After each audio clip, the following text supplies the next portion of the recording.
कुख्यात अमेरिकी यौन अपराधी जेफरी एप्स्टीन से जुड़े मामलों में एक बार फिर गंभीर और बेहद चौंकाने वाले तथ्य सामने आए हैं। अमेरिका के जस्टिस डिपार्टमेंट की तरफ से हाल ही में जारी नई फाइलों में से एक फाइल के अनुसार 2 विदेशी महिलाओं की मौत यौन संबंधों के दौरान गला घोंटे जाने के कारण हुई थी।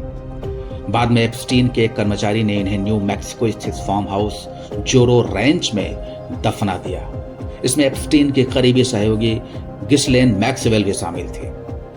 दरअसल अमेरिकी न्याय विभाग ने 30 जनवरी को एप्स्टीन से जुड़ी जांच की लाखों फाइलों को सार्वजनिक किया है। इसमें 30 लाख पेज की 1,80,000 तस्वीरें और 2,000 वीडियो भी शामिल हैं। इन दस्तावेजों में दुनिया के कई अमीर और ताकतवर लोगों के नाम दर्ज हैं। इनमें माइक्रोसॉफ्ट के सह संस्थापक बिल गेट्स, अरबपति कारोबारी व टेस्ला प्रमुख एलन मस्क, प्रधानमंत्री नरेंद्र मोदी, पूर्व अमेरिकी राष्ट्रपति बिल क्लिंटन, डोनाल्ड ट्रंप समेत कई बड़े नाम शामिल हैं।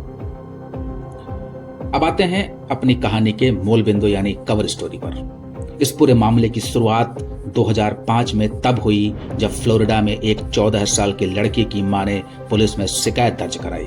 इसमें कहा गया कि एप्स्टीन के आलिशान घर में उसकी बेटी को मसाज के बहाने बुलाया गया था, लेकिन वहां पहुंचने के बाद उस पर सेक्स का दबाव डाला गया। जब उसने घर लौटकर यह बात अपने माता पिता को बताई तो उन्होंने तुरंत पुलिस में इसकी शिकायत की। इस तरह पहली बार जेफरी एप्स्टीन के खिलाफ आधिकारिक शिकायत दर्ज हुई। पुलिस जांच के दौरान यह सामने आया कि यह अकेला मामला नहीं है। धीरे धीरे करीब 50 नाबालिग लड़कियों की पहचान हुई जिन्होंने एप्स्टीन पर ऐसे ही गंभीर आरोप लगाए। पाम बीच पुलिस डिपार्टमेंट ने इस मामले को गंभीरता से लिया और कई महीनों तक छानबीन की। इसके बाद एप्स्टीन के खिलाफ आपराधिक जांच शुरू हुई। जांच से पता चला कि एप्स्टीन के पास मैनहट्टन और पाम बीच में शानदार विला है। एप्स्टीन यहां हाई प्रोफाइल पार्टियां करता था जिसमें कई बड़ी हस्तियां भी शामिल होती थी। एप्स्टीन अपने निजी जेट, जी हां, एप्स्टीन की शान शौकत का अंदाजा इसी से लगाया जा सकता है कि उसका अपना एक निजी जेट था जिसका नाम लोलिता एक्सप्रेस था। वह इसमें पार्टियां करता था और कम उम्र की लड़कियां लेकर आता था। वह लड़कियों को पैसों गहनों का लालच और धमकी देकर मजबूर करता था। इसमें एप्स्टीन की गर्लफ्रेंड और पार्टनर गिस्लेन मैक्सवेल भी उसका पूरा साथ देती थी। हालांकि शुरुआती जांच के बाद भी एप्स्टीन को लंबे समय तक जेल नहीं हुई। जांच आगे बढ़ी तो उसे नाबालिग लड़की के साथ यौन उत्पीड़न और नाबालिग से सेक्स की मांग करने का दोषी ठहराया गया।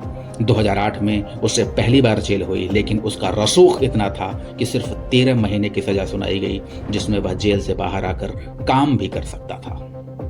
एप्स्टीन को करीब 11 साल बाद 6 जुलाई 2019 को फ्लोरिडा और न्यूयॉर्क में नाबालिगों की यौन तस्करी के आरोपों में फिर से गिरफ्तार किया गया था। 23 जुलाई को अपने सेल में वह बेहोश मिलता है।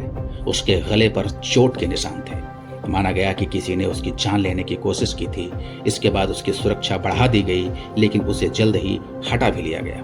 ध्यान रहे, एप्स्टीन की गिरफ्तारी, जेल में बेहोशी व चोट के निशान मिलना, यह सब जब हो रहा था, इस दौरान डोनाल्ड ट्रंप ही अमेरिका के राष्ट्रपति थे। वही डोनाल्ड ट्रंप जिनके एप्स्टीन से संबंधों का बाद में खुलासा हुआ। 10 अगस्त 2019 को उसी हाई सिक्योरिटी जेल में एप्स्टीन मरा हुआ मिलता है। आधिकारिक रिपोर्ट में कहा गया कि उसने फांसी लगाकर आत्महत्या की, लेकिन कई मेडिकल और कानूनी एक्सपर्ट्स ने इस पर सवाल उठाए।